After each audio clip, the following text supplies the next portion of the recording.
kata pengantar. Raja masa lalu dan masa depan. Tanyakan kepada siapa saja di Mediterania Timur, siapa pahlawan terhebat mereka, dan jawaban yang hampir pasti akan Anda dapatkan adalah Salahuddin.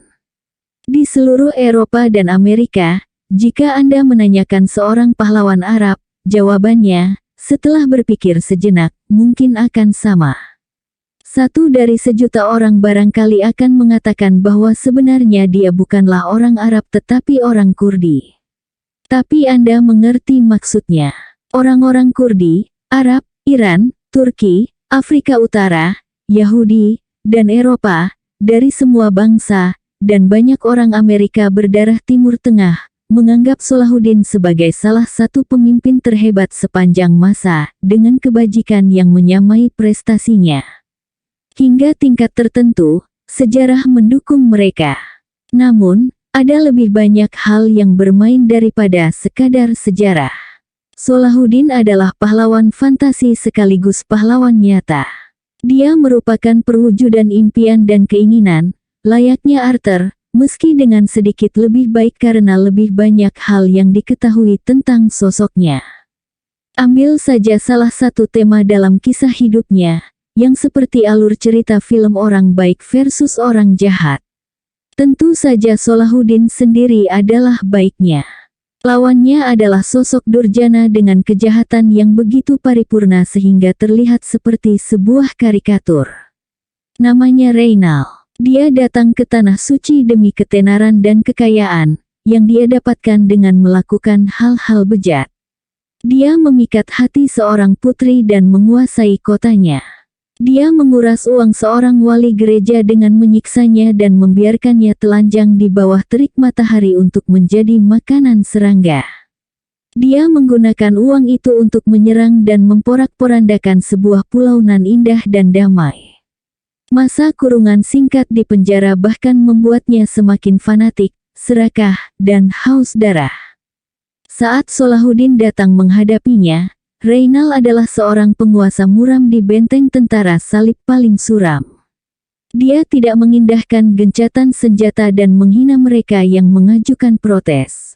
Salahuddin begitu muak dengan perilaku Reynald, sehingga dia mengesampingkan kebesaran hati yang merupakan ciri khasnya dan bersumpah akan membunuh Reynald dengan tangannya sendiri. Akhirnya, setelah kemenangannya yang masyhur, dia melakukan hal itu, memenggal kepala Reynald dengan satu tebasan pedang. Penghinaan, dendam, pembalasan dendam, inilah tema yang menggerakkan berbagai kisah hebat sejak Yunani kuno sampai Hollywood. Cita rasa Hollywood juga ada dalam sepenggal kisah lain Salahuddin. Dalam sebuah pertempuran, setelah pertempuran di mana Salahuddin membunuh Reynald, tentara salib mengusung tinggi-tinggi harta terbesar mereka, yang mereka sebut salib sejati. Benda ini sebenarnya adalah kepingan kayu yang dipasang pada salib emas dan perak. Objek ini memiliki kisah sendiri, yang benar-benar membuat tentara salib yakin akan keasliannya. Bagi mereka, salib ini adalah apa yang Alfred Hitchcock sebagai MacGuffin, objek kekuatan yang disebut diinginkan semua orang, dan karenanya menggerakkan alur cerita. Salib ini mungkin memiliki kekuatan sungguhan, seperti tabut dalam Raiders of the Lost Ark, atau mungkin juga tidak, hanya sepanjang ia diinginkan. Salib sejati adalah sebuah objek keinginan sekaligus objek kekuatan. Bagi umat Kristen, ia lebih dari sekadar simbol mengapa mereka melaksanakan perang salib, objek inilah alasan mereka berperang. Bagi mereka, salib ini benar-benar merupakan benda di mana Kristus disalibkan, atau setidaknya sebagian dari benda itu. Objek ini memiliki kekuatan untuk memunculkan mukjizat, sebuah jimat yang akan membingungkan semua musuh, memberikan kemenangan, dan menjaga Yerusalem tetap di tangan umat Kristen untuk selama-lamanya, sampai Kristus datang kembali membawa kejayaan. Namun, mereka kalah dalam pertempuran melawan Salahuddin. Mereka kehilangan Yerusalem, dan mereka kehilangan salib sejati. Mungkin ada yang berpikir, ini cukup untuk membuat Salahuddin tampak buruk di mata mereka. Tetapi, Orang-orang Kristen justru mengaguminya, bukan hanya karena dia memang mengagumkan, tetapi karena sifat-sifat baiknya dijelaskan dan dibesar-besarkan dengan logika berbelit-belit sebagai berikut. Umat Kristen itu baik, dan pada akhirnya mesti menang karena Tuhan ada di pihak kita. Namun, dalam hal ini Salahuddin menang. Ini pasti karena kita bukanlah umat Kristen yang cukup baik, sehingga Tuhan menghukum kita. Salahuddin adalah alatnya. Karena itu, dalam hal ini, Salahuddin dekat dengan Tuhan dan harus dipandang sebagai seorang Kristen diam-diam, dan karena itu dia mengagumkan, sebuah perwujudan kebajikan Kristen, sosok kesatria yang sempurna. Bagaimana memisahkan untaian fakta dan fantasi merupakan salah satu tujuan buku ini. Tujuan lainnya adalah untuk mengetahui mengapa selama berabad-abad Salahuddin terus menjadi sosok pahlawan dan tetap menjadi pahlawan sampai kini. Jawaban singkatnya adalah karena ada banyak kesamaan antara dulu dan sekarang.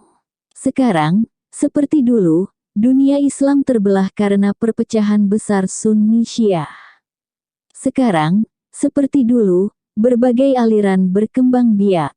Sekarang, seperti dulu, bangsa Arab ingin sekali menemukan cara untuk menyembuhkan perpecahan tersebut. Sekarang, seperti dulu, mereka bersemangat untuk menghadapi dan mengacaukan tantangan dari luar. Dulu tentara salib, sekarang Amerika Serikat, yang bekerja melalui kepanjangan tangannya, Israel, dan sekutunya yang lain, angkatan bersenjatanya, perusahaan-perusahaannya. Ada dahaga akan masalah yang lebih sederhana dan solusi yang sederhana seperti, bebaskan Yerusalem. Seruan yang sama tetap berkumandang, jihad. Meski dulu lebih sederhana, karena musuhnya bukanlah negara adidaya yang jauh dan tak terkalahkan tetapi ada di depan mata, menduduki kota-kota dan benteng-benteng, dengan kekuatan yang terbatas, yang bisa dikalahkan dengan kepemimpinan yang tepat. Sebuah gema lain dari masa lalu adalah kebiasaan menyandera. Situasi di Irak dan di Suriah seringkali sangat mirip, bahkan belakangan ini semakin mirip. Belum lama ini, untuk mengumumkan penyanderaan dan syarat-syarat pembebasannya hanya dibutuhkan satu panggilan telepon menggunakan ponsel korban. Namun, saat ini ponsel sudah mudah dilacak dan akan mengungkapkan tempat persembunyian dan mendatangkan pesawat tanpa awak. Para penculik terpaksa beralih ke cara-cara abad pertengahan, tuntutan dengan menulis buku tulisan tangan, para perantara, dan dalam sebuah kejadian seorang sumber yang merupakan penasihat mengenai kasus-kasus penculikan, dan tebusan menuturkan kisahnya kepada saya. Seorang pengusaha Irak disandera.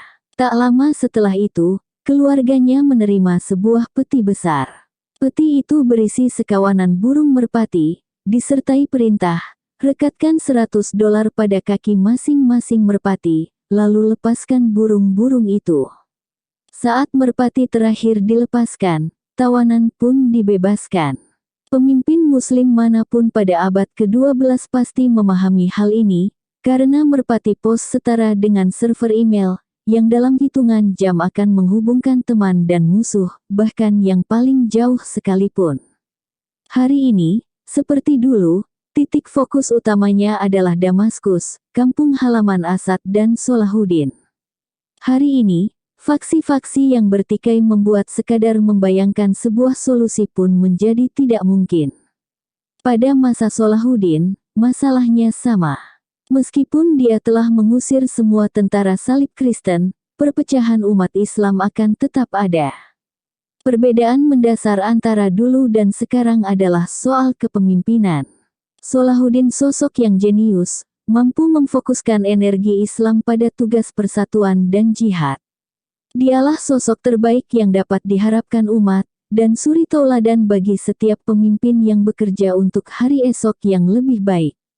Catatan tentang penanggalan karena buku ini semula ditujukan untuk pembaca barat, saya menggunakan tahun ADBC, yang kemudian lebih sering disebut Common Era atau Before Common Era, Masehi dan sebelum Masehi. Kalender Islam memiliki sistem yang berbeda. Tahun patokannya adalah peristiwa hijrah Nabi Muhammad dari Mekah ke Madinah. Secara teoretis, semua penanggalan AD dapat dirubah ke penanggalan Hijriyah. Namun, hal ini tidak terlepas dari kesulitan. Kedua sistem tersebut tumpang tindih dan hubungan antara keduanya pada tahun-tahun awal Islam masih diperdebatkan. Tahun patokan 1 Hijriyah terentang selama 1 tahun, kira-kira dari musim semi 622. Menurut kesepakatan, kelahiran Salahuddin adalah pada 532 Hijriyah, yang terentang selama setahun mulai September tahun 1137. Dunia dalam konflik. Baalbek, Lebanon, 900 tahun silam, adalah tempat yang indah dan masa yang indah bagi seorang bocah penuh rasa ingin tahu. Ada begitu banyak kehidupan, banyak misteri yang luar biasa. Kuil Jupiter, dengan 54 pilar, masing-masing setinggi hampir 20 meter, tampak seperti hasil karya para raksasa. Kejayaan bangsa Romawi ini berdiri di atas monolit-monolit besar yang saat ini, sebagaimana dahulu, merupakan batu pahat terbesar di dunia. Dengan berat masing-masing mencapai 1000 ton, 20 kali berat batu megalitikum Stonehenge, batu-batu itu mengingatkan pada kebudayaan kuno yang orang-orangnya entah bagaimana berhasil memotong dan memindahkannya. Siapa yang membuatnya? Bagaimana cara mereka memindahkannya? Dulu tidak ada yang tahu, sekarang pun tidak ada. Reruntuhan yang lain mengingatkan pada pembangunan dan perusakan oleh bangsa Makedonia, Yunani, Romawi, Arab, dan oleh bumi itu sendiri. Ini adalah wilayah gempa, yang meruntuhkan bangunan-bangunan dan mengubur reruntuhan-reruntuhan. Namun, Baalbek adalah burung phoenix, yang tanpa henti diperbaharui oleh penduduknya dan oleh alam. Menjulang setinggi 800 meter, udaranya yang segar dan bersih beraroma kebun dan taman. Di sanalah titik tengah dunia Islam, hampir di perbatasan antara dua kekhalifahan Arab Islam saling bermusuhan, Abbasiyah dan Fatimiyah. Hampir sama jauhnya dari dua ibu kota kuno mereka, Baghdad dan Kairo. Sungguh luar biasa campuran rasa aman dan yang ketakutan yang pastinya dihirup Salahuddin muda, rasa aman agamanya dihadapkan pada perang, perebutan kekuasaan, pemberontakan, dan pembunuhan tanpa henti di kawasan itu. Semua kekacauan ini diperparah oleh sekelompok penjajah baru, bangsa yang asing dalam keyakinan dan kebudayaan. Salahuddin, Yusuf kecil, demikian ia dikenal saat itu, tidak dilahirkan di Baalbek. Dia dibawa ke sana oleh ayahnya, Ayub Najmuddin, untuk alasan yang akan kita ketahui nanti. Di Baalbek itulah, selama masa hidupnya yang tak tercatat, Salahuddin mulai belajar sesuatu tentang dunia tempat ia dilahirkan. Terlepas dari semua keragaman dan kekerasannya, Islam dan budaya, di jantungnya terdapat Al-Quran, yang memurnikan dan membangkitkan sebuah bahasa pada suatu momen penting dalam evolusinya. Para sarjana Muslim, dari Hindu Kush sampai Spanyol disatukan oleh agama Selatan, semuanya menyembah Tuhan yang sama, menghormati Nabi yang sama, sama-sama menggunakan dan mewarisi bahasa Arab sebagai bahasa pengantar, yang sama yang luar biasa kaya. Seluruh wilayah Islam memiliki kekuatan ekonomi yang sama, peran intelektual dengan perdagangan yang menghubungkan Afrika Utara, Eropa, Rusia, Timur Tengah, India, dan China. Karena Islam menerima perbudakan atas non-Muslim, semuanya mendapatkan manfaat dari perdagangan budak yang menguntungkan, baik budak dari Afrika, Turki, India, atau Slavia. Koin Arab tersebar ke utara hingga sejauh Finlandia, dan para saudagar Muslim menulis cek oleh bank-bank di berbagai kota besar. Ada saudagar yang memiliki gudang di Volga, gudang lain dekat Bukhara di Uzbekistan masa kini, dan gudang ketiga di Gujarat, India. Digerakkan oleh kekayaan yang melimpah, Islam abad pertengahan haus akan pembelajaran dan menginspirasi kesarjanaan yang cemerlang. Kertas menggantikan papirus, toko-toko buku berkembang pesat, Perpustakaan menghiasi rumah ke-9. Menurut ahli geografi Al-Yaqubi, sebuah jalan yang dihormati orang-orang kaya. Pada akhir abad Damaskus memiliki 100 toko buku. Karena bahasa Arab adalah bahasa wahyu ilahi, bahasa tulis mendapat kedudukan terhormat dan kaligrafi menjadi suatu bentuk kesenian yang dihargai melebihi lukisan. Islam abad pertengahan, yang yakin akan keunggulannya, bersikap inovatif dan haus pengetahuan. Bangsa Arab, mempelajari dasar-dasar ilmu pengetahuan dan filsafat dari bangsa Yunani, menerjemahkan karya-karya klasik Yunani secara massal, sebuah alur kesarjanaan yang akhirnya akan mendorong Renaissance Eropa pada abad ke-15. Banyak bahasa dan kepercayaan lain, Persia, Sanskerta, dan Suryani, Kristen, Yahudi, dan Zoroastrianisme, juga menjadi bagian dari perpaduan yang kaya ini. Salah satu konsekuensi dari kesarjanaan dan kepercayaan diri Islam adalah toleransinya. Ini bukanlah dunia fundamentalisme yang melihat ke dalam. Memang yang hendak benar, orang-orang Yahudi dan Kristen dianggap berada dalam kegelapan, karena pemeluk Yahudi mempercayai bahwa wahyu ilahi sudah berhenti pada nabi-nabi Ibrani, dan pemeluk Kristen meninggalkan monoteisme dengan mempercayai bahwa Tuhan itu bukan esa, tetapi Tritunggal. Namun, Yahudi dan Kristen dipandang sebagai batu loncatan dari barbarisme menuju wahyu dan Islam. Ketiganya adalah ahli kitab, yakni apa yang dikenal para pemeluk Kristen sebagai Perjanjian Lama. Kesenian berkembang pesat. Kaum terdidik perkotaan menjadi patron bagi kreasi para penyair nan elok dan anggun. Para sejarawan mencatat dan memuji berbagai pencapaian Islam. Meskipun Islam membatasi, dan kemudian melarang, keserupaan dengan manusia dalam karya seni, tidak ada hambatan bagi desain dan arsitektur. Masjid berkubah menawan bermunculan, berabad-abad mendahului kubah-kubah Renaissance Italia. Para pembuat gerabah berusaha menandingi porselen China, mereka gagal, tetapi mereka menciptakan glasir yang berkilau dan berhias sangat indah. Istana-istana dengan ornamen plester dan lukisan dinding menetapkan gaya hiasan yang ditiru di seluruh dunia Islam. Ilmu pengetahuan juga berkembang pesat. Ia tidak dipandang sebagai ancaman bagi Islam. Bagaimana mungkin ilmu pengetahuan menjadi ancaman, jika seluruh ciptaan mencerminkan keagungan Allah? Bahkan, penulis bibliografi dari penghujung abad ke-10, Ibnu Nadim menuturkan bahwa Aristoteles telah menampakkan diri di hadapannya dalam mimpi dan meyakinkannya bahwa tidak ada pertentangan antara rasio dan agama. Ribuan karya ilmiah diterjemahkan dari bahasa Persia, Sanskerta, dan terutama Yunani. Angka Arab, yang berasal dari angka India, menyediakan perangkat matematis yang jauh lebih ampuh dibanding sistem-sistem sebelumnya, seperti yang belakangan ditemukan oleh Eropa. Meskipun para ilmuwan Arab tetap yakin bahwa emas dapat dihasilkan dari transformasi logam, pencarian tekun mereka terhadap batu filsuf yang akan menyebabkan hal ini terjadi, menciptakan jembatan antara alkimia transmutasi dan kimia modern. Para pelancong Muslim menuliskan laporan tentang China, Eropa, dan banyak negara Afrika. Bahasa-bahasa Eropa, yang diperkaya dengan penerjemahan dari bahasa Arab ke bahasa Latin, tetap memuat banyak kesaksian akan dominasi ilmiah Arab, nol dari sifir, aljabar dari aljabar, integrasi, nama-nama bintang seperti Betelgeuse, dari Bait al-Jauza, rumah si kembar, dan Altair, zenit, nadir, dan azimut.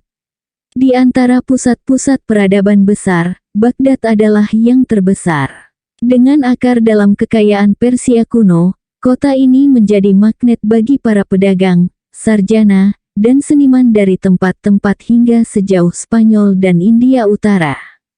Pada tahun 1000, kota ini telah menjadi salah satu kota terbesar di dunia, menyamai Konstantinopel, berpenduduk 1.200.000 jiwa, kira-kira seukuran London pada 1800 dengan kekayaan yang sepadan. Salah satu khalifah menyambut penguasa Bizantium dengan arak-arakan 160.000 pasukan kavaleri dan 100 ekor singa. Dermaga kota menampung kapal-kapal yang membawa porselen dari China, sutra, misik, dan gading dari Afrika Timur, rempah-rempah dan mutiara dari Melayu, budak, lilin, dan bulu dari Rusia. Di sebelah timur terdapat subdivisi Islam bercorak Arab, tetapi bercorak Persia dan Turki.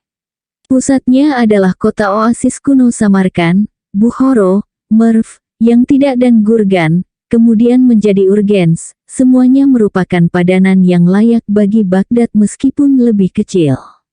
Dahulu, selama beberapa abad, tahun 874 sampai 999, wilayah ini merdeka. Dengan mengingat kembali leluhur Persia mereka dari abad ke-8, Samanhudat, dinasti Samaniyah melengsarkan penguasa Arab mereka dan membangun corak Islam mereka sendiri, yang menyebar ke timur sampai Afghanistan, membendung orang-orang Arab di arah barat, dan untuk sementara, orang-orang Turki, yang mengakhiri kekuasaan Samaniyah pada tahun 999. Keempat kota tersebut merupakan pusat-pusat perdagangan yang menghubungkan timur dan barat, China dan Islam. Ekspor mereka meliputi sabun, sulfur, sutra, kulit berbulu, barang dari kulit, dan senjata hiasan. Semangka yang dikemas dalam salju dibawa ke arah barat dari perbukitan di kaki Gunung Tien Shan ke Baghdad. Kertas dari Samarkand sangat diminati di seluruh dunia Islam.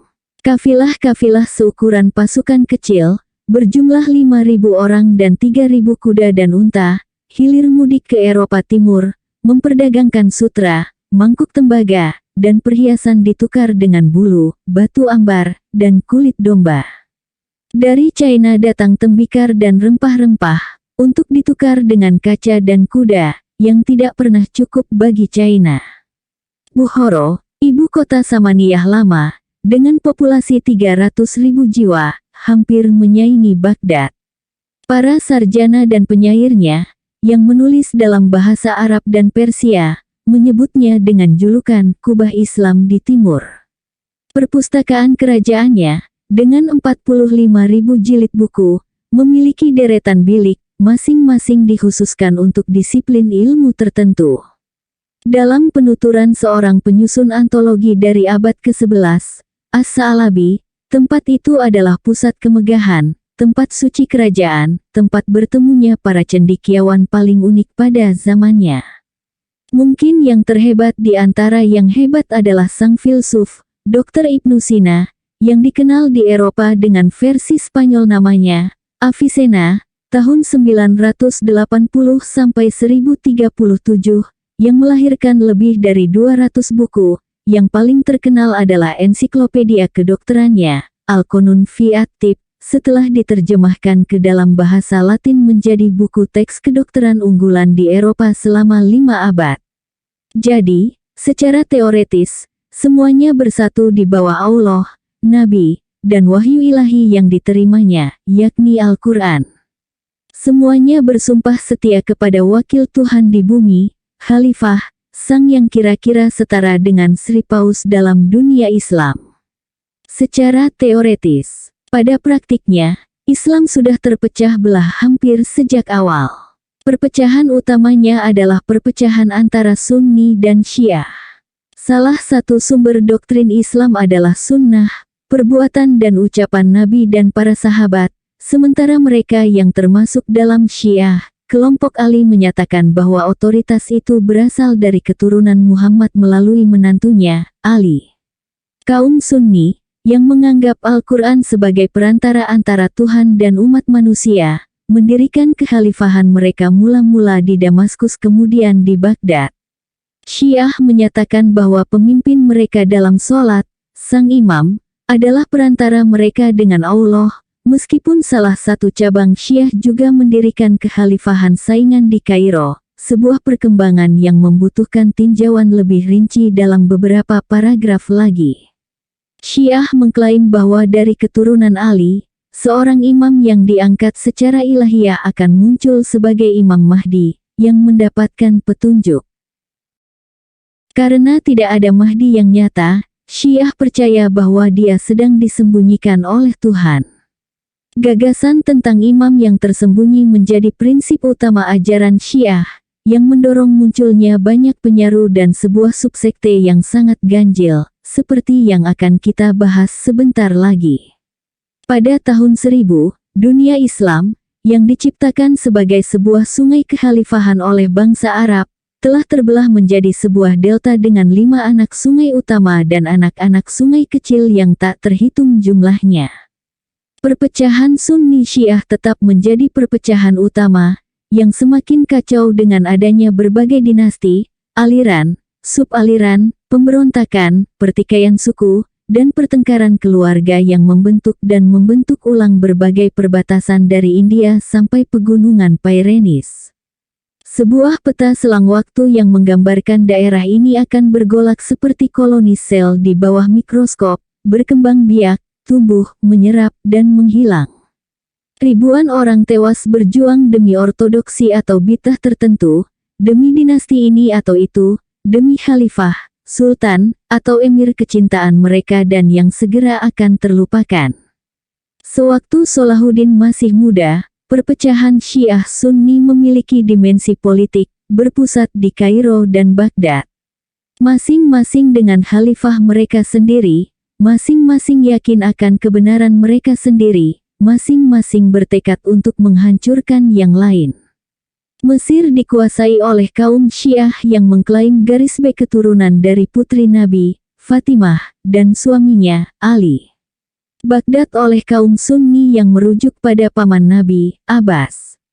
Fatimiyah dan Abbasiyah, dua kekhalifahan bertemu di tempat yang sekarang merupakan wilayah utara Lebanon, dengan keduanya menghadapi kesulitan berupa perbatasan selatan dunia Kristen bagian timur Bizantium. Kota-kota tempat Salahuddin tumbuh besar di bawah kekuasaan Abbasiyah berada di dekat suatu titik, di mana ketiga kerajaan Muslim yang saling bersaing ini pernah bertemu. Saat Salahuddin lahir, sekitar tahun 1137 sampai tahun 1138, tidak diketahui secara pasti karena hubungan yang tidak persis antara kalender Barat dan Islam. Masa kejayaan Abbasiyah sudah berakhir, dirongrong oleh kemewahan, dipecah belah oleh kerajaan-kerajaan kecil terkoyak-koyak oleh tentara salib, akan dibahas lebih lanjut nanti, luluh lantak oleh orang-orang Turki yang bergerak perlahan ke arah barat menuju wilayah yang sekarang dinamai dengan nama mereka. Saat mereka bermigrasi, orang-orang Turki Seljuk, yang dinamai seperti nama sultan mereka dari abad ke-10, memeluk Islam Sunni dan berpura-pura setia kepada khalifah yang tak berdaya di Baghdad. Namun, mereka mengikuti agenda mereka sendiri dan merupakan sekutu yang tidak dapat diandalkan. Jadi, semua orang Arab, baik Syiah maupun Sunni, mengenang sebuah masa kejayaan, melantunkan puja-puji akan apa yang dulu pernah diraih di bawah nama Islam, memimpikannya suatu masa depan ketika persatuan dan kemakmuran akan kembali lagi. Salah satu unsur dalam campuran yang tidak stabil ini patut dijelaskan panjang lebar karena kemasyhuran subjek tersebut. Keanehan dan pengaruh buruknya, terutama pada Salahuddin sendiri, yang 2 kali nyaris terbunuh oleh mereka. Ini adalah kelompok yang dikenal dengan nama kaum Hasyashin, yang riwayatnya berakar kuat dalam Islam Syiah. Mereka mengklaim bahwa Ismail, anak imam ke-6 yang dicabut hak warisnya, mewakili silsilah otoritas sejati dari Nabi Muhammad. Pengikut Ismail mengklaim bahwa dia digantikan oleh para imam tersembunyi. Ketika orang-orang Turki merangsek masuk ke dalam dunia Islam dari daratan utama Asia sekitar tahun 1000, mereka memusuhi kaum Syiah, termasuk Ismailiyah, yang merespons dengan membentuk sebuah jaringan sel-sel bawah tanah, dengan berbagai konsekuensi yang luar biasa. Pada paruh kedua abad ke-11, seorang pria bernama Hasan I Sabah, yang baru masuk ke dalam Ismailiyah, memutuskan untuk berperang demi Ismailiyah dan imam tersembunyi mereka di jantung wilayah Turki. Dia menemukan sebuah markas yang sempurna, sebuah kastil yang kukuh, Alamut, 1.800 meter di atas pegunungan Elburz di selatan Laut Kaspia. Di sini dia mulai menegaskan versi Ismailiyahnya sendiri yang aneh, berdasarkan pada premis bahwa Nizar, pewaris kerajaan Fatimiyah yang terbunuh pada tahun 1097, akan menjadi Mahdi yang akan muncul kembali secara ajaib untuk menyelamatkan Islam dari ketidakmurnian dan para penjajah Turki. Fakta bahwa Nizar tidak punya pewaris yang ditunjuk merupakan masalah yang segera terselesaikan. Keturunannya hanya dinyatakan tersembunyi dan salah satu dari mereka akan muncul kembali nanti pada waktunya. Sementara itu, Hasan menyebut dirinya wakil dan pendukung Nizar. Secara teknis, para pengikutnya disebut kaum Nizariyah, suatu sempalan Ismailiyah, sebuah cabang dari Syiah, sebuah sekte dari sebuah sekte.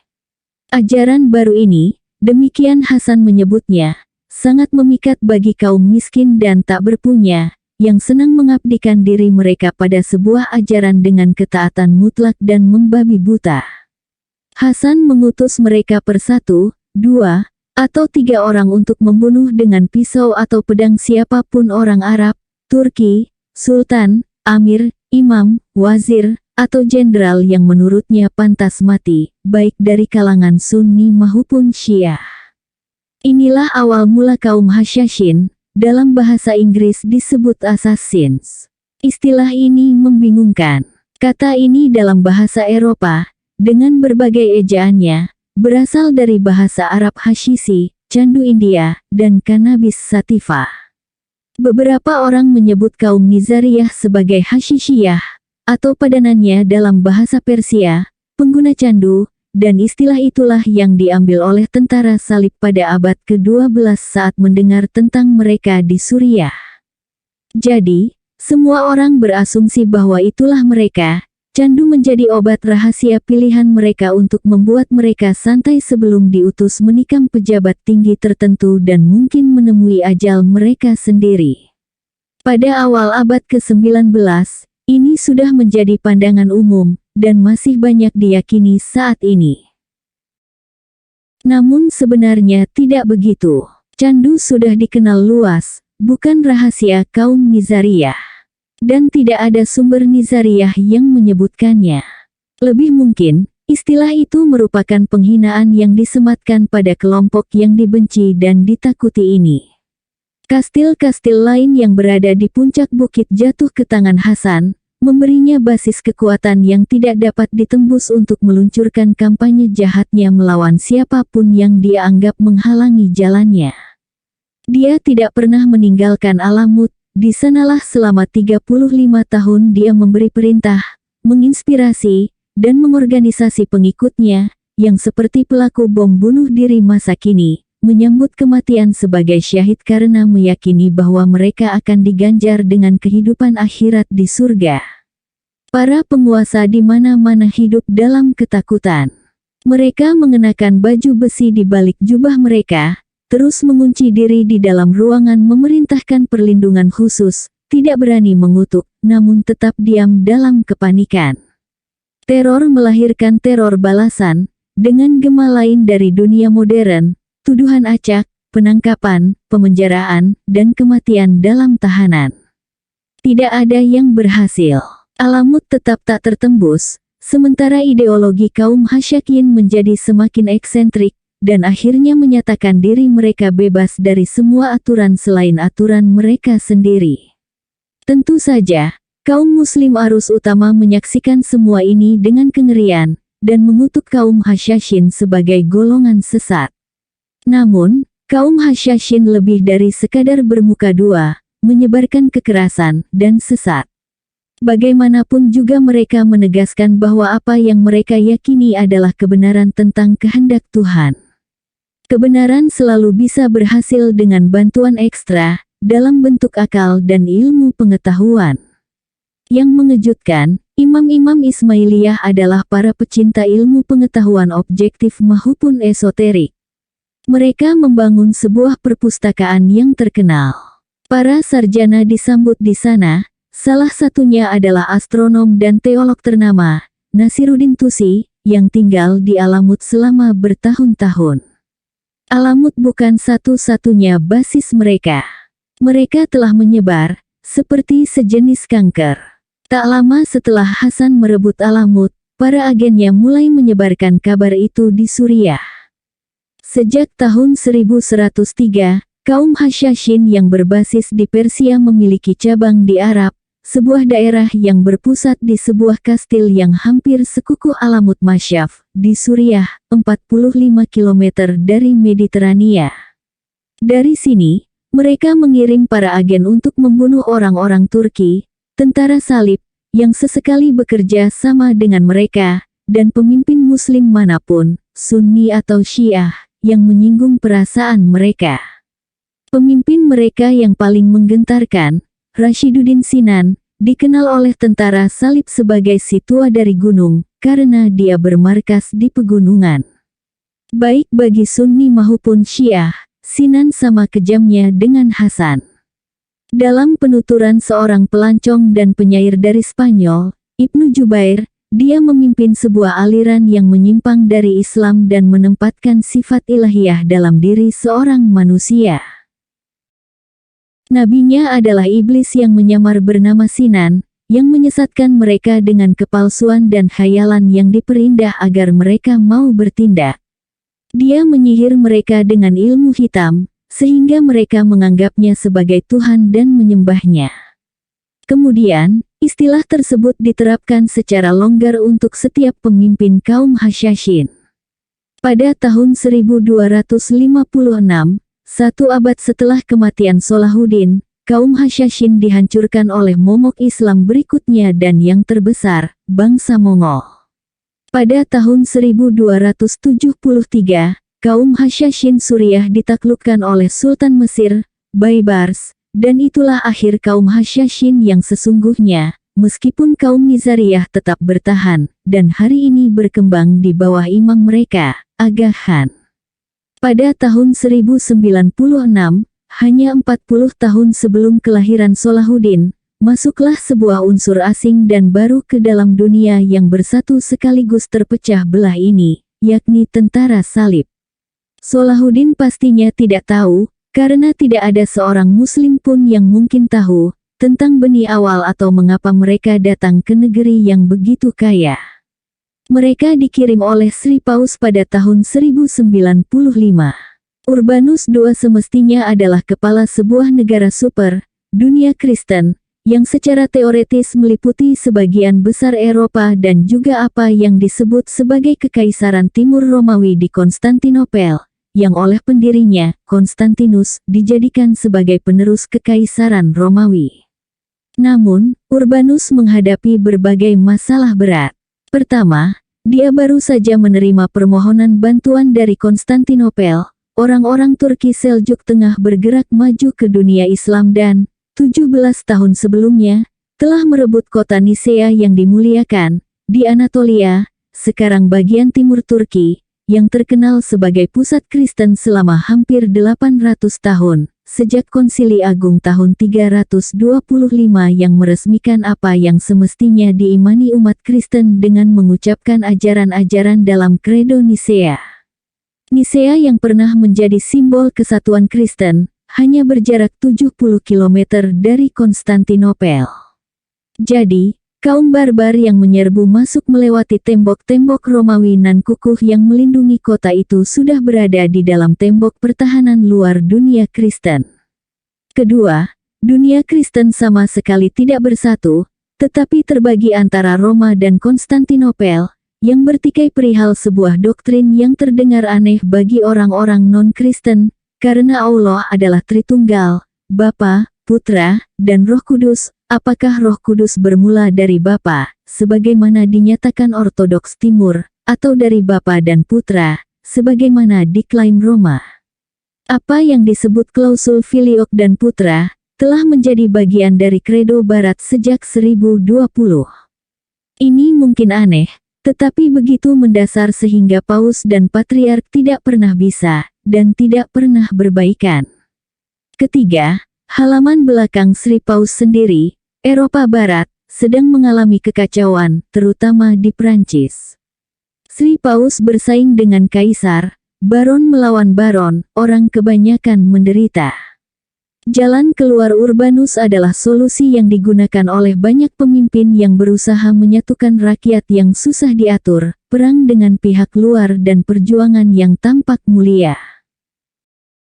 Kesempatannya datang pada sebuah pertemuan para pemimpin Prancis di Clermont, Prancis Barat Daya, pada November tahun 1095.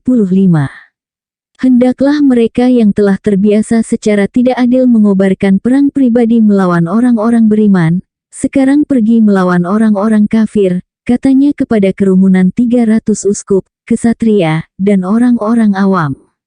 Hendaklah mereka yang telah berperang melawan saudara dan kerabat mereka, sekarang berperang dengan cara yang patut melawan kaum barbar. Kata-katanya jatuh di tanah yang subur. Wilayah Eropa yang dulu terbelakang, yang terperosok ke dalam barbarisme setelah berakhirnya Kekaisaran Romawi, 700 tahun sebelumnya, perlahan mulai bangkit. Karel Agung telah mengawali proses politiknya, pada tahun 800, dengan menjadikan dirinya penguasa sebuah negara Eropa baru, Kekaisaran Romawi Suci. Namun, ada juga sebuah revolusi jenis lain yang sedang berjalan. Dengan bajak lembu berbilah logam dan penggiliran tanaman, para petani menghasilkan panen yang lebih baik. Dengan makanan yang melimpah, keluarga memiliki anak yang lebih banyak dan lebih sehat. Untungnya, tidak ada wabah besar yang melanda. Populasi berkembang, dan menyebar ke wilayah tandus di timur Eropa. Bangsa Viking, yang pernah menggerogoti pinggiran Eropa, telah menetap. Begitu juga dengan bangsa Hungaria, penjajah barbar terakhir. Di Barat Daya, gelombang pasang Islam yang mengalir ke Spanyol dan ke Prancis telah dibendung dan dipukul mundur. Saat Urbanus menyampaikan seruannya, bangsa Eropa menghadapi masa depan yang lebih menyenangkan, atau setidaknya tidak terlalu suram, dibanding masa lalu mereka. Mereka mampu menjalani petualangan ke negeri asing. Mereka menyukai gagasan itu. Khotbah Urbanus, menurut seorang sejarawan, barangkali khotbah paling efektif sepanjang sejarah. Kerumunan menyerukan persetujuan mereka dan berpencar untuk menyebarkan pesan tersebut, yang dirangkum dalam sebuah slogan, Deus vult, Tuhan menghendakinya. Fokus mereka adalah Yerusalem, di mana Kristus pernah berkhotbah dan mereka percaya, melakukan keajaiban di salib dan bangkit dari kematian. Di suatu tempat di gereja Makam Kudus tergeletak sepotong salib sejati, yang pastinya memiliki kekuatan ajaib. Kota ini sudah berada di tangan bangsa Turki selama 450 tahun. Waktunya telah tiba untuk merebutnya kembali. Dan mereka berhasil, dengan kekerasan ekstrim, karena, menurut sejarawan John Roberts, akan ada peluang untuk melakukan penjarahan yang tidak tersedia di Eropa. Mereka dapat menjarah orang-orang kafir tanpa merasa bersalah. Pada musim semi tahun 1097, ratusan kesatria memimpin rakyat jelata berjumlah sekitar 30.000 orang bertemu di Konstantinopel.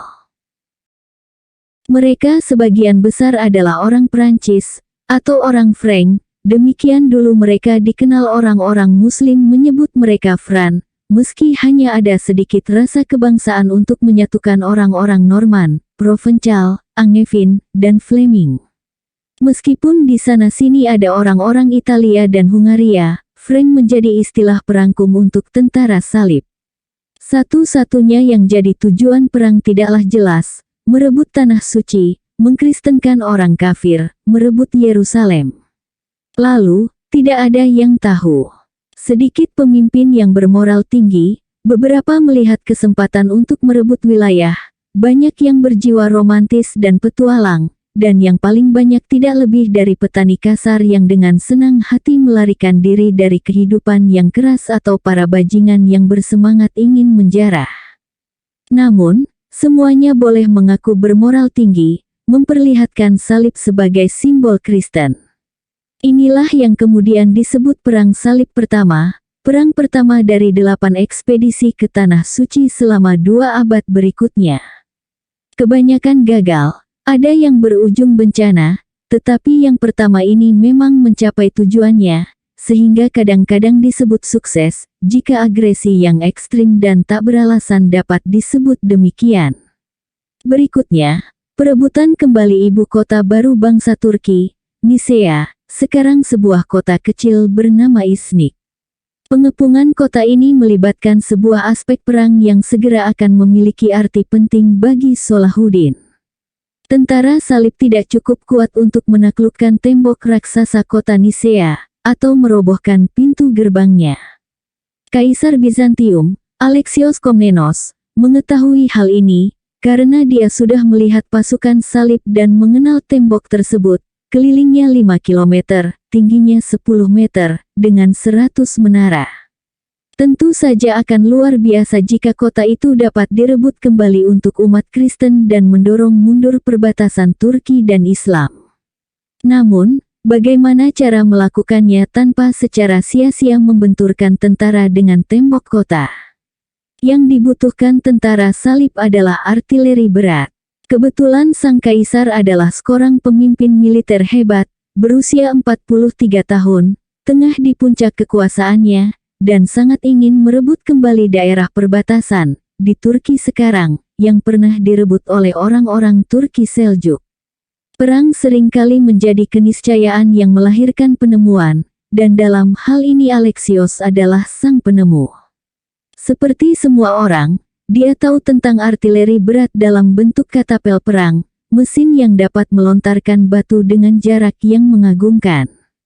Dia menugaskan pembuatan beberapa alat ini untuk pasukannya. Jenisnya bermacam-macam, semua disebut sebagai perebut kota, dan alat-alat ini akan menjadi pusat perhatian nanti pada waktunya. Alexios adalah seorang perancang sekaligus seorang komandan. Dia menciptakan mesin yang membuat terobosan, secara harfiah dan kiasan.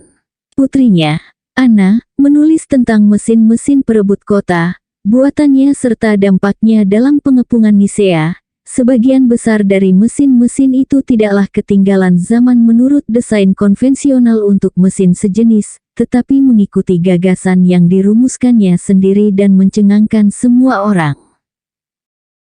Kemungkinan perangkat ini adalah yang disebut sebagai katapel perang berpengimbang, yang spesifikasinya mengalahkan mesin-mesin sebelumnya, 10 ton penyeimbang, lengan tuas sepanjang 15 meter, proyektil seberat lebih dari 100 kg, jarak tembak 200 meter. Mesin-mesin itu menghancurkan pertahanan Nisea seperti palu menghancurkan kacang. Meskipun Alexios segera mengambil alih kota sebelum tentara salib mendapat kesempatan untuk menjarahnya. Mesin-mesin Alexios, yang begitu mencengangkan semua orang, mengubah peperangan sejak saat itu. Versi yang diperbaiki itu akan memiliki dampak yang dramatis, ketika 80 tahun kemudian, Salahuddin memiliki kekuasaan untuk menggunakannya. Tentara salib terus merangsek maju. Sebuah pertempuran besar, gerak maju selama 5 bulan memasuki Turki, pengepungan 8 bulan terhadap Antioquia, di mana seorang mistikus bernama Peter Bartolomeu, dipandu oleh St. Andrew, secara kebetulan menemukan sepotong besi yang ia nyatakan sebagai tombak suci yang pernah menusuk pinggang Yesus, dan lebih banyak lagi pengepungan, termasuk perebutan Ma'arat, 80 km tenggara Antioquia, di Suriah masa kini.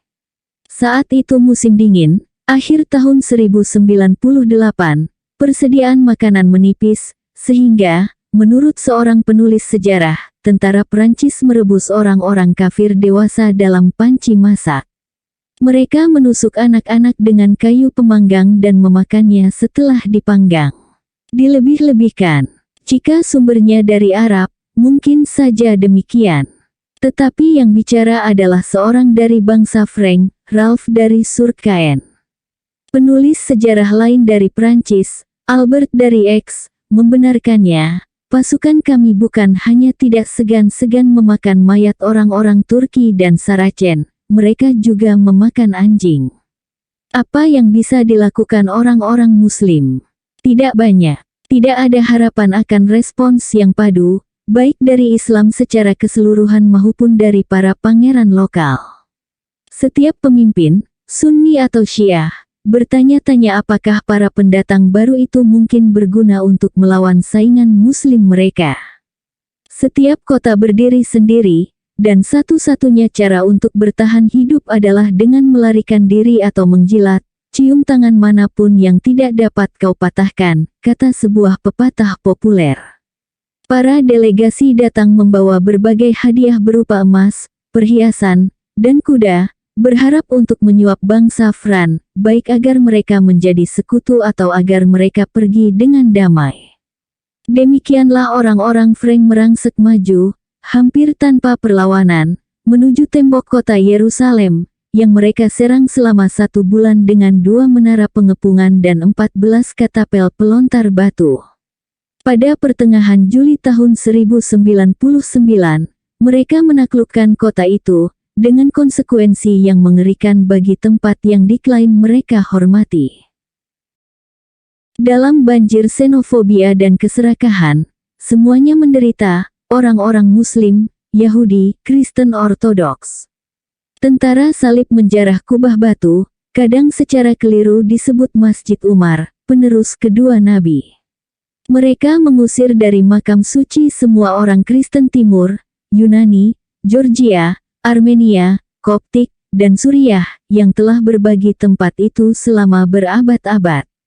Kemudian diikuti pembantaian acak terhadap ribuan, mungkin puluhan ribu, pria, wanita, dan anak-anak. Sebagian orang kafir dipenggal dengan belas kasih, tulis pencatat tarikh Raymond de Hillers. Yang lain ditusuk panah yang dijatuhkan dari menara, dan yang lain lagi disiksa dalam waktu lama, dibakar sampai mati dalam kobaran api. Tumpukan kepala, tangan, dan kaki tergeletak di rumah-rumah dan jalan-jalan. Bahkan para tentara dan kesatria berjalan ke sana kemari di atas mayat-mayat itu. Gerombolan tentara salib, yang tampaknya mengamuk dan haus darah, membakar sinagog utama di hadapan kerumunan orang-orang Yahudi yang mengharapkan perlindungan. Setelah itu, orang-orang Muslim yang selamat dipaksa menyeret mayat-mayat keluar tembok, di sana mereka membuat tumpukan mayat sebesar rumah. Pada awal Agustus, Patriark Yerusalem yang baru diangkat, Arnulf, membuat penemuan yang diinginkan oleh seluruh umat Kristen. Arnulf membutuhkan semacam kudeta. Dia dan yang lainnya sudah lama meragukan penemuan tombak suci sebelumnya di Antioquia. Peter membalas para peragu itu dengan lebih banyak penglihatan gaib, dan akhirnya dengan tawaran untuk menjalani pengadilan api. Jika dia mengatakan yang sebenarnya, api tidak akan menyentuhnya. Api pun menjalankan tugasnya sebagai api. Setelah terbakar sampai hampir mati dan kemudian diserang oleh kerumunan orang, Peter mengatakan bahwa sebenarnya Yesus sendiri melindungi dirinya dan ia menyalahkan kerumunan orang itu atas luka bakarnya. Dia meninggal dunia 12 hari kemudian. Setelah itu, tombak suci kehilangan kesuciannya. Tentara salib tak lagi punya jimat. Satu-satunya hal yang benar penting sekarang adalah salib sejati, yang konon terletak di suatu tempat di makam suci, dan Arnulf lah yang menjadi penjaganya. Hanya para imam ortodoks Yunani yang tahu di mana letaknya, dan mereka tidak mahu mengatakannya. Arnulf menyuruh mereka disiksa sampai buka mulut. Salib sejati, demikian nama benda itu, meskipun sebenarnya adalah sepotong kayu yang ditempelkan pada salib emas dan perak, menjadi pusaka paling keramat di tanah suci Kristen. Ia adalah objek kekuatan mereka, yang akan diusung di ujung depan pasukan seolah-olah merupakan semacam senjata rahasia. Kelihatannya tidak ada seorang pun yang tahu apa yang seharusnya terjadi setelah itu. Sebagian besar tentara salib pulang sedikit demi sedikit, tetapi banyak yang tinggal, sebagai tentara yang membantu menaklukkan kota-kota lain dan sebagai warga 4 negara kecil Latin, Edesa, Antioquia, dan Yerusalem, plus cabang semi-merdeka Yerusalem Tripoli. Jadi, pada tahun 1110, 4 koloni mengendalikan wilayah pesisir yang kini merupakan Turki, Suriah, Lebanon, Yordania, dan Israel dengan memanfaatkan 36 kastil nan kukuh yang mendominasi pelabuhan dan jalur perdagangan. Orang-orang Turki atau Arab pada awalnya memandang tentara salib sebagai binatang yang mabuk oleh campuran fanatisme agama, sifat haus darah, xenofobia, dan keserakahan. Orang-orang Muslim yang taat menuntut dilakukannya perang suci jihad. Apakah kalian tidak mempunyai kewajiban kepada Allah dan Islam? Seru seorang penyair anonim kepada para sultan yang tak acuh. Jawablah seruan Allah. Celakalah kalian. Jawablah. Namun, kebencian dan rasa putus asa tidak akan menghasilkan apa-apa, karena emosi tidak difokuskan oleh kepemimpinan. Meskipun ada beberapa kali serangan balasan, tidak ada yang berhasil, karena berbagai alasan, nasib buruk, pengkhianatan, tiadanya keberanian, tiadanya kepemimpinan. Sejujurnya, alasan utamanya adalah karena sebagian besar pemimpin Muslim memiliki hal yang lebih baik untuk dilakukan, melawan satu sama lain. Lebih baik umat Kristen daripada kaum sesat, lebih baik negara tetangga Kristen yang netral daripada negara tetangga Muslim saingan. Para sultan tidak sepakat satu sama lain, tulis sejarawan Ali bin Al-Atsir, dan karena alasan inilah bangsa Frank mampu merebut kendali. Tanggapan yang muncul bukanlah perang suci, tetapi lebih berupa perdamaian yang tidak suci. Kedua belah pihak saling mengakomodasi. Bangsa Frank mempekerjakan penduduk setempat, memperkenalkan sebentuk feodalisme yang mendorong rasa saling bertanggung jawab, mengadopsi pakaian dan masakan setempat, dan menikah dengan keluarga setempat. Masing-masing pihak berusaha bersekutu dengan yang lain, masing-masing negara kecil berseteru dengan yang lain, masing-masing memiliki perselisihannya sendiri mengenai suksesi. Banyak hal berubah di permukaan, dan tidak ada yang berubah secara mendasar. Saat Salahuddin lahir pada tahun 1137 sampai tahun 1138, hampir 40 tahun setelah takluknya Yerusalem, kebencian terhadap bangsa Frank sudah terkikis oleh rasa puas diri, karena banyak orang Arab biasa yang lebih menyukai bangsa Frank daripada para pemimpin mereka sendiri yang tamak dan tak dapat diandalkan, dan keyakinan yang berkembang bahwa tidak ada pemimpin besar yang akan muncul untuk menyembuhkan permusuhan di kalangan umat Muslim dan mengusir bangsa Frank ke laut. Seorang remaja di Damaskus. Apa yang membawa Yusuf yang berusia 1 tahun, yang kelak menjadi Salahuddin ke Baalbek? Dia lahir di Tikrit, sekarang di Irak, yang kini terkenal sebagai tempat kelahiran Saddam Hussein. Ayahnya, Ayub, berada di sana karena ayahnya, seorang Kurdi dari Armenia, mencari kehidupan yang lebih baik di Baghdad, ibu kota kerajaan Abbasiyah yang sedang menuju keruntuhan dan sekarang di bawah penguasa baru dari Turki, dinasti Seljuk. Ayah Ayub diangkat menjadi gubernur Tikrit, sebuah posisi yang kemudian diwarisi Ayub. Itu menjadi gubernur ketika pada tahun 1130-an, perang saudara pecah di antara orang-orang Seljuk.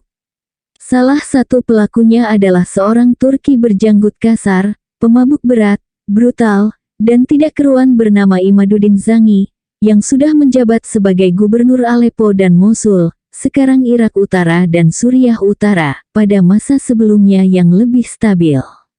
Lebih dari sekadar kumpulan berbagai kesalahan, dia juga sederhana, luar biasa sederhana. Seorang pemimpin yang menyatukan diri dengan negaranya, dan seorang yang sangat disiplin dan tahu cara memperoleh rasa hormat dari tentara kebanyakan. Dia tidak tertarik dengan kemewahan.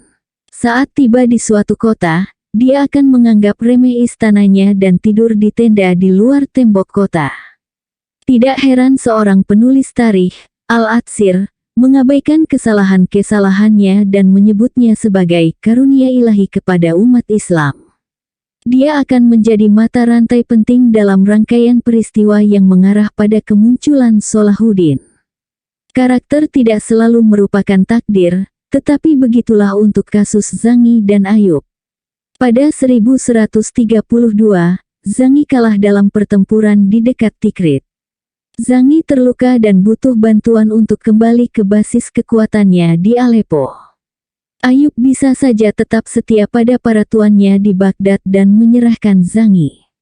Tapi dia tidak melakukannya.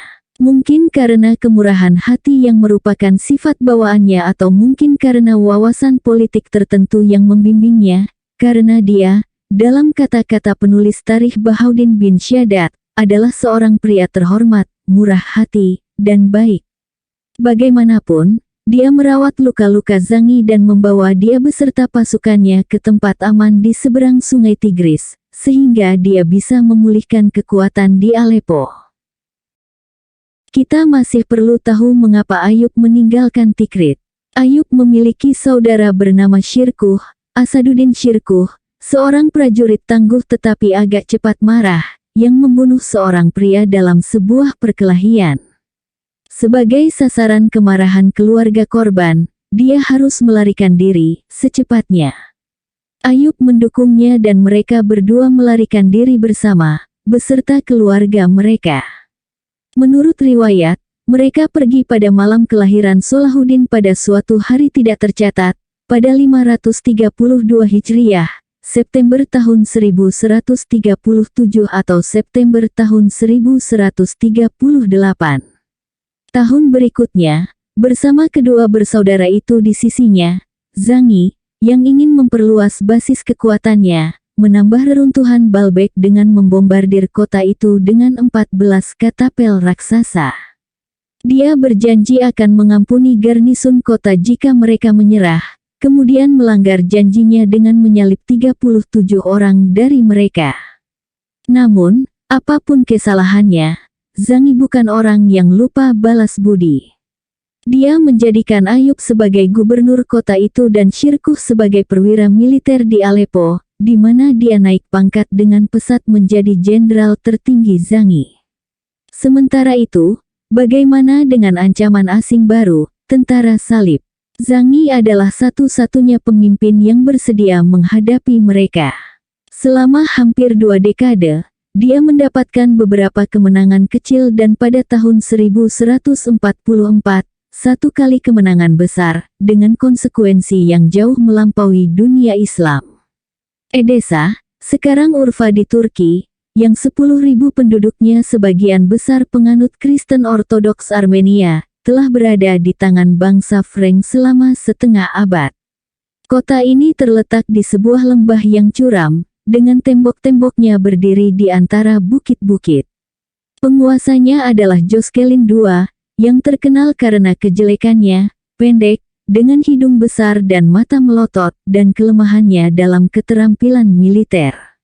Menjelang akhir 1144, dia membawa sepasukan kecil dalam sebuah penyerbuan di sepanjang sungai Efrat, membuka jalur ke Edesa.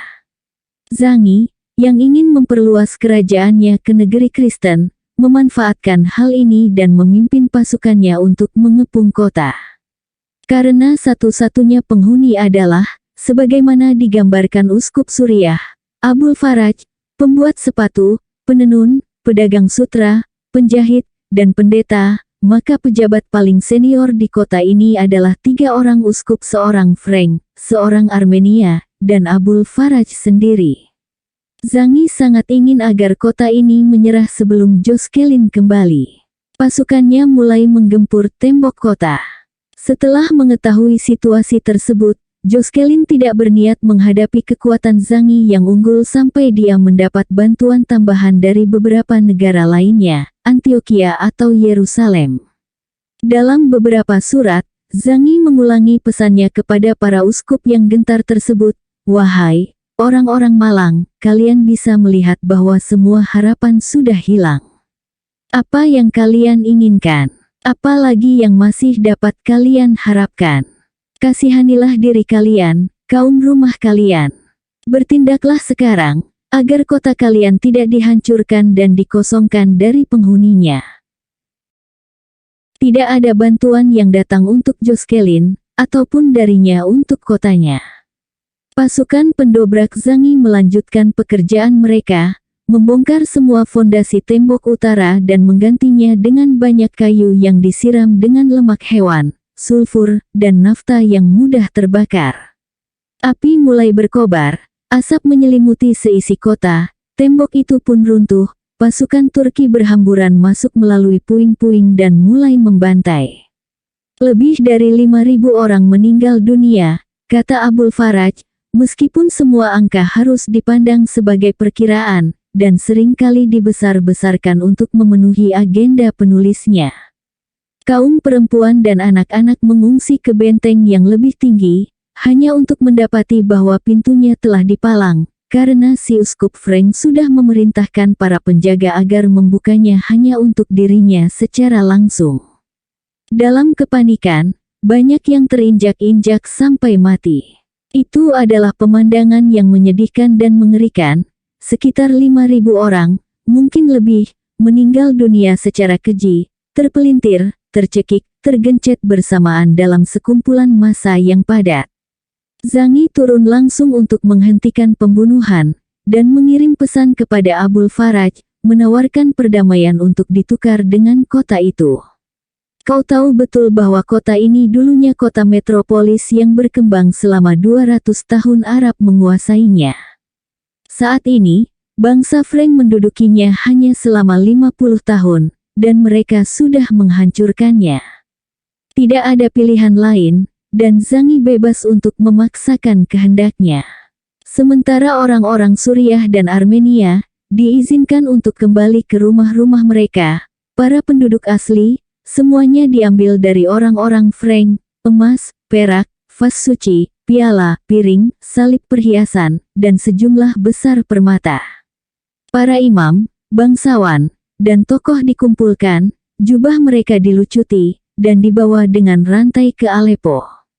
Dari sisanya, para pengrajin diidentifikasi, dan Zangi menjadikan mereka sebagai tawanan, memerintahkan mereka semua untuk bekerja di armadanya.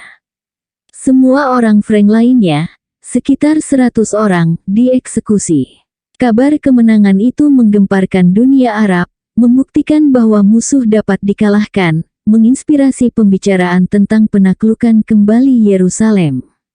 Zangi pun menjadi pahlawan, dia dianugerahi serangkaian gelar oleh Khalifah di Baghdad, Raja Pemenang, perhiasan Islam, dan banyak lagi. Juga akan ada berbagai konsekuensi yang menarik ketika kabar itu sampai ke Eropa. Namun, Zangi tidak punya waktu untuk berbuat lebih banyak lagi, karena 2 tahun kemudian dia dibunuh oleh salah seorang budaknya sendiri. Dia penguasa Aleppo kelima dalam 32 tahun yang mati karena kekerasan. Namun tidak seperti 4 penguasa-penguasa sebelumnya, kematiannya tidak mengandung motif politik. Menurut sebuah catatan, ada beberapa catatan, dia sedang mengepung sebuah benteng, Kholat Jaber, pada September tahun 1146. Dia terbangun dari tidur seusai mabuk dan melihat seorang budak, seorang Kasim bernama Yaran Kasi, mengambil segelas anggur secara diam-diam. Dengan marah Zangi bersumpah akan menghukumnya keesokan hari, dan kembali tidur. Untuk menghindari hukuman, Yaran Kasi menikam majikannya dan melarikan diri ke tempat aman. Namun, Zangi belum mati. Seorang pembantu menemukannya, dan melaporkan, ketika dia melihat saya, sang penguasa berpikir saya datang untuk menghabisinya, dan dengan gerakan jarinya, dia meminta pukulan terakhir. Dengan penuh emosi, aku berlutut dan berkata kepadanya, "Tuan, siapa yang melakukan ini pada Anda?" Tetapi dia tidak mampu menjawab, dan melepaskan jiwanya, semoga Allah mengampuninya. Segera saja, rival utama Zangi Unar, yang baru saja menobatkan diri sebagai penguasa baru Damaskus, memanfaatkan situasi dan mengepung Baalbek. Ayub, yang masih resmi menjabat sebagai gubernur kota, tidak punya pilihan selain menyerahkannya untuk ditukar dengan posisi yang lebih rendah sebagai administrator beberapa desa di dekat Damaskus. Karena itu, ke Damaskuslah Yusuf kini berpindah bersama keluarganya, pada usia 9 tahun, dan di sana dia menghabiskan masa remajanya. Dari ketiga putra Zangi, si bungsu adalah bintangnya. Si sulung, Saifuddin, mewarisi separuh wilayah Zangi bagian timur, yang berpusat di Mosul, kurang lebih Irak Utara sekarang, yang suatu hari nanti akan diwarisi oleh si putra tengah, Kutub. Sisanya separuh bagian barat, Suriah Utara, dan ibu kotanya, Aleppo, jatuh ke tangan Nuruddin yang cemerlang, dan Nuruddin memiliki kesolehan, kehati-hatian, dan rasa keadilan yang menjadikannya sangat menawan. Seorang pemimpin alamiah. Dia memiliki sifat-sifat positif ayahnya, kesederhanaan, keberanian, kenegarawanan, tetapi tidak sedikit pun kekejaman dan ketidakseganannya. Perawakannya juga sesuai. Pada usia 29 tahun, dia dalam lukisan pena Al-Atsir, adalah seorang pria jangkung berkulit gelap, berjenggot tetapi tidak berkumis, berdahi bagus dan berpenampilan menyenangkan, ditambah dengan mata indah yang lembut. Sang ayah meraih keberhasilan dengan ketakutan. Putra ketiganya dengan kecerdasan, kebesaran jiwa, dan kesabaran. Dalam istilah teori kepemimpinan modern, dia adalah pendukung kekuasaan lembut. Al-Atsir menyatakan bahwa, di antara semua penguasa Islam, tentu saja mengecualikan para khalifah pertama, saya tidak pernah menemukan orang sesaleh dan seadil Nuruddin. Maka Nuruddinlah yang mengambil peran sebagai pejuang suci, yang bertujuan menyelesaikan pekerjaan ayahnya, membangun negara Sunni yang akan menghadapi bangsa Frank, merebut kembali Yerusalem, dan menghancurkan orang-orang kafir Eropa.